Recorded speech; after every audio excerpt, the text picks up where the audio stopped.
जिंदाबाद। हाँ, हमसे कहते मरने के बाद मौलाना अम्मा अब्बा की शान बता दो। क्यों? कि माँ की बड़ी याद आ रही है, काश तूने उनकी जिंदगी में एक बार कहा होता। जी जी बेशक। इनके जीते जी हमें माँ बाप की कदर करने का तरीका बता दो। जी हम सुन्नियों के मामूल बताऊं, 40वां होता है तो इतना बड़ा दस्तरखान बिछता है, लंबा लंबा। पूछा जाए यार ये इतना क्यों रखा खाने का सामान? कहते हैं अब्बा को ये सारा सामान पसंद था। मरने के बाद पसंद याद आई? भाई ये हंसने का मकाम नहीं, ये रोने का मकाम है। बुढ़ापा अगर अल्लाह जिंदगी देगा तो सभी के आगे आना है, ये याद रखना। ये जवानी सदा के लिए नहीं है। आज सीने में दम है, आवाज में ताकत है, तो तुम भी हमें सुन रहे हो। जी जी। जब उम्र जाहिल होगी, लहजे टूटेंगे, बात पूरी ना बनेगी, तो फिर भी हमसे कोई सुनने को तैयार ना होगा। मगर याद रखिए, इतराना किसी चीज पे नहीं चाहिए। अगर अल्लाह ने बेटे दिए तो उन पे घमंड ना करो, अल्लाह ने जायदाद दी है तो उस पे इतराने की जरूरत नहीं है। अगर तुम्हारे पास ताकत है तो कमजोर को दबाने की जरूरत नहीं है। ये सदा रहने वाली चीजें नहीं है, सदा रहने वाली चीज नहीं है। अब्बा को ये सब पसंद था, इसलिए थोड़ा थोड़ा सब लिया, थोड़ा थोड़ा लिया, तब इतनी लंबी लाइन लग गई। मैं कहता हूँ मौत तो बरहक है, अपने वक्त पे आनी है। मैं कहता हूँ यार जितना मरने के बाद खरीद के लाया, अगर जिंदगी में खिला दिया होता तो शायद बाप खिचड़ खिचड़ के न मरता। बेशक। हाँ सही बात।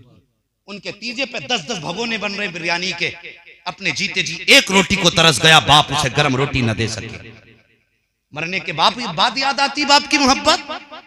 हमें मालूम है तुम मरने के बाद भी बाप से प्यार नहीं करते, तुम समाज को दिखाने के लिए खर्चे करते हो। जी जी बेशक। ताकि आने वाला कोई ये ना कह सके कि इसे बाप से मोहब्बत नहीं है, इनने बाप के लिए कुछ नहीं किया। ये नहीं सोच के करते हम कि हमारे बाप से हमें मोहब्बत थी। यार मोहब्बत होती तो जीते जी उनकी जिंदगी में खर्च कर लेते। कितने हमारे हमसे ऐसे लोग मिलते, हम तो हिंदुस्तान भर में घूमते, ऐसे लोग मिलते हैं कि हजरत क्या करें, बेटा बड़ा अच्छा था जब तक शादी नहीं हुई थी, अब तो दवा के लिए परेशान रहते, मैंने पर्चा दिया, बच्चे ने वापस कर दिया।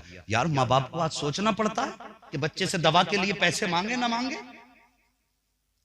हम कितने गए गुजरे हैं, ये कड़वी सच्चाई है, शायद तुम्हें बुरी लगती हो, मगर याद रखिए दवा जितनी ज्यादा कड़वी होती है फायदा उतना ज्यादा करती है। कड़वी दवा समझ के बर्दाश्त करना मेरी बातों को। बूढ़ा बिस्तर पे बाप पड़ा है, आके कहते हजरत जी दुआ कर दियो अल्लाह को मिट्टी प्यारी हो जाए। ये जुमले बोले जाते हैं, क्या बाप का हाल देखा नहीं जाता?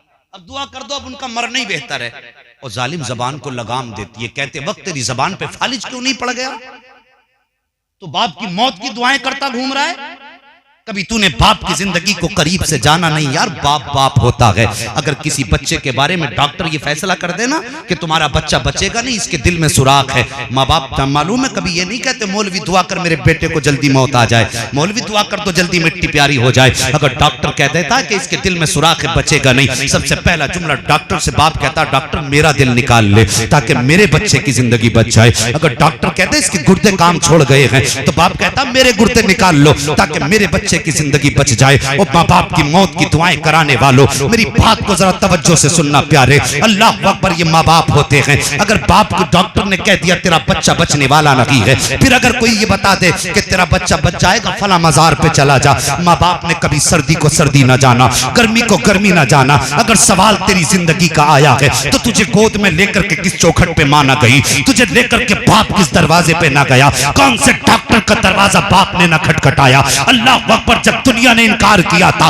तब माँ बाप तेरी जिंदगी तलाश कर रहे थे। आज वो बिस्तर पे पड़ा है तो तू उसकी मौत की दुआएं करा रहा है। अल्लाह की कसम खा के कहता हूँ, तुझे क्या लगता है कि इसके मरने के बाद दवा के पैसे बचेंगे तो तू अमीर बनेगा? ना ना, ऐसा नहीं हो सकता है। अगर अमीर बनना चाहता है, दौलत वाला बनना चाहता है, तो बाप के मरने की दुआ ना करा, उसके कदमों में बैठ जा। अल्लाह की कसम खा के कहता हूँ, इधर बाप हाथ उठाएगा उधर खुदा की रहमतें तेरे दरवाजे पे उतरना शुरू कर दे। सुभान अल्लाह, नारे तकबीर, नारे रिसालत, सुभान अल्लाह, जिंदाबाद मुफ्ती साहब जिंदाबाद। बहुत अच्छा साहिब, माँ बाप बड़ी दौलत है। बहुत अच्छा। और जवानों मेरे बच्चों, माँ बाप बहुत बड़ी दौलत है। कभी 70 साल के बूढ़े के कंधे पे हाथ रख के पूछना, जी बेशक, जिसके बाल सफेद हो गए हो, जिसकी आंखों को साफ नजर ना आता हो, एक बार उसके कंधे पे हाथ रख के सिर्फ इतना पूछ लेना, दाता क्या तुम्हें आज भी माँ की याद आती है? सिर्फ इतना उससे पूछना जिसकी नजरों की रोशनी कम हो गई हो, बाल सफेद हो गए हों, और इतना कहने के बाद उस बूढ़े की आंखों में झांक के देख, उसकी आंखों के अंदर तुम्हें नमी, नरमी और आंसू दिखाई देंगे। इतने से सवाल पे क्यों? मालूम है मां की ममता का दामन कितना वसी होता है। 70 साल गुजर गए मां की गोद छोड़े हुए, लेकिन 70 साल की उम्र में भी मां का जिक्र आता है ना, तो आज भी बच्चे को ऐसा लगता है मेरी मां दरवाजे पे खड़े होकर मुझे आवाज दे रही है। 70 साल के बाद भी वो मां का रूठना मनाना याद आता है। 80 साल की उम्र में भी वो कभी नाराज होकर के बेटे को डांटना, और जब बेटा खाना छोड़ दे तो फिर वही मां जो डांट रही थी वो बेटे को फिर मना मना के खिलाती है। यार 70 साल के बूढ़े को आज भी ऐसा लगता है जैसे आज भी मेरे घर पे बैठ करके मेरी मां इंतजार कर रही होगी। बेशक बेशक, ये मां होती है। साहिब मां की कदर कर लो, मां की इज्जत कर लो। वो हमने जाना ही नहीं मां है क्या, हमने जाने ही नहीं बाप क्या है। हमने सोचा माँ बाप ने हमें पैदा किया, खिला पिला के बड़ा कर दिया, वो कहीं भी जाए हमें अपनी जिंदगी बेहतर करनी है। माँ बाप कहते हैं बेटे हमें भी देख, तो बेटा कहता तुम्हें पालूं या अपने बच्चों को पालूं। और जालिम तुझे तो पालना भी नहीं आया। सच ये है कि अगर दौलत वाला बनना चाहता तेरे रिस्क में फरावानी हो, जो कमा के ला बाप के कदमों पे रख, और फिर देख अल्लाह ने अगर आज 1000 दिए गए, आने वाले में जमाने में अल्लाह तुम्हें 70,000 अता फरमाए। सुभान अल्लाह सुभान अल्लाह। हम तो माँ से छुपा के अमीर बनना चाहते हैं, बाप से छुपा के अमीर बनना चाहते हैं।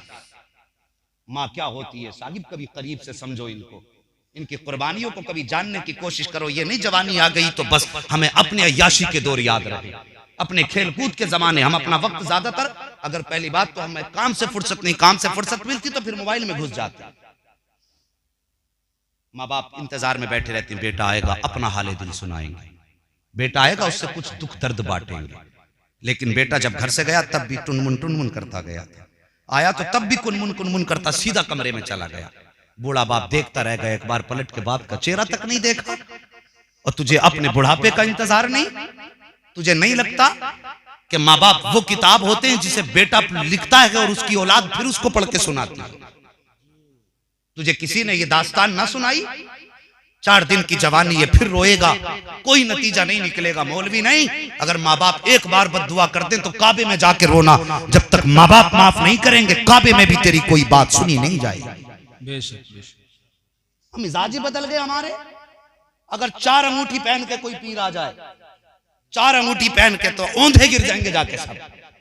और नंगा आ जाए तो सब मुंह के बाल बहुत मोचा हुआ है।